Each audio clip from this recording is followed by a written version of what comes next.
I'm Terrence Rourke. I'm currently the city attorney for Rochester. And I'm also a liberal Democrat from Alton, which makes me rarer than a unicorn. And I see this upcoming election as a tremendous opportunity, not only here in New Hampshire, but across the country, to take our future back from the Republican Party, but also to take back the future of the Democratic Party. Over the last 40 years, our party has been co-opted by corporate Democrats and Rockefeller Republicans.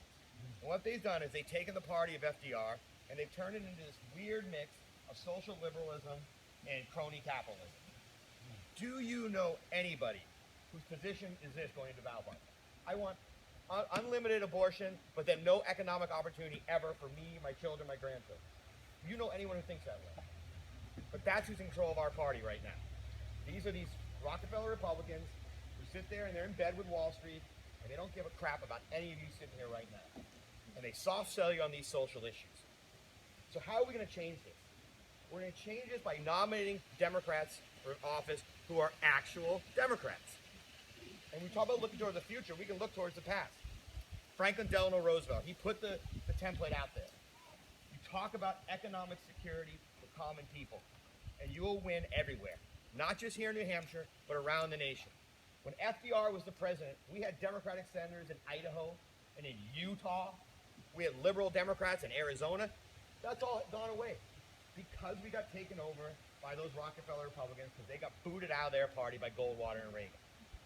So what does a real Democrat look like, guys? I think it looks pretty coherent. It's someone who's going to stand up here and tell you that they support universal, not-for-profit health care as a guaranteed right of citizenship. And for me, that means having Medicare for All is the next logical step. But ultimately, what we have to have in this country is a national health system, like they have in the other Western democracies in the world. I've been talking a lot about Italy lately, right? Italy, which right now has essentially no government. The bureaucracy is a joke. They have new governments every 6 months, and yet they have the second-ranked health system in the world. And yet they spend less than 9% of their GDP on healthcare, and their people live on average 84 years. In the United States, we spend 18% of our GDP on healthcare. We have the 37th ranked health system in the world, and the average life expectancy in America is 78 years. You have one life to live on this earth. It's finite, guys. After this, it's over. And the difference between having an insurance-run system, having a national health system, is 6 years of your life.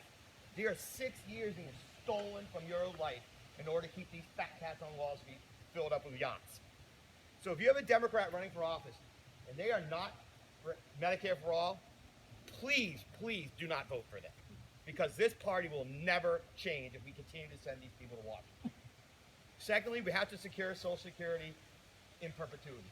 And what does that mean? It means lifting the cap on Social Security taxation. Right now, every dollar made over $127,700 isn't taxed for Social Security. If we lifted that cap immediately, in perpetuity, we save Social Security. Number three, we got to look at what we're doing with the banks, folks. In the 1990s, we got rid of Glass-Steagall. Glass-Steagall was a law that separated commercial banks from investment banks. That kept this country, or kept this world safe since the 1930s. We got rid of it, and what happened in 2007, 2008? The global economy collapsed. We bailed them out, and we passed this bill called Dodd-Frank.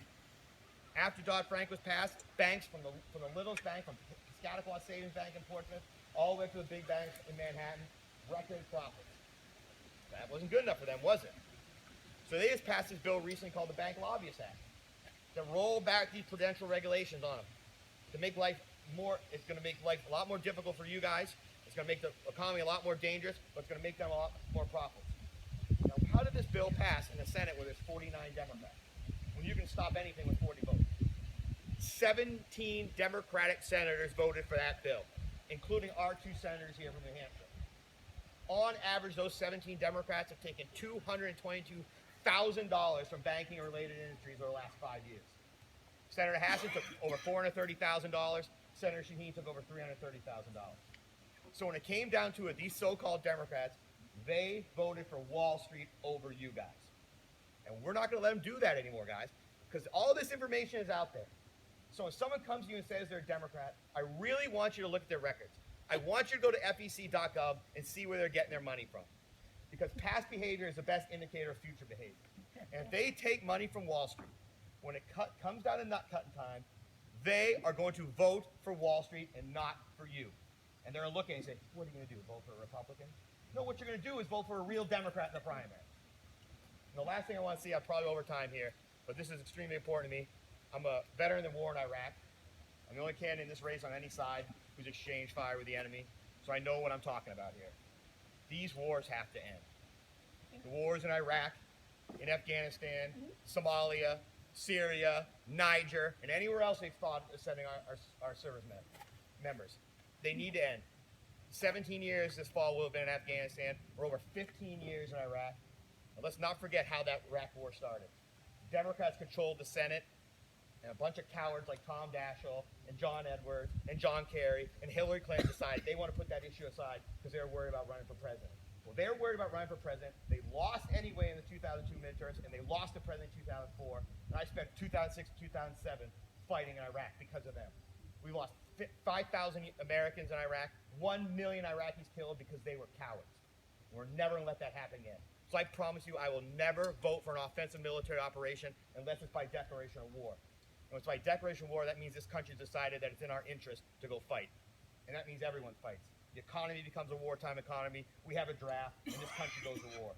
Because right now, the military's at war, and everyone else goes on with their lives.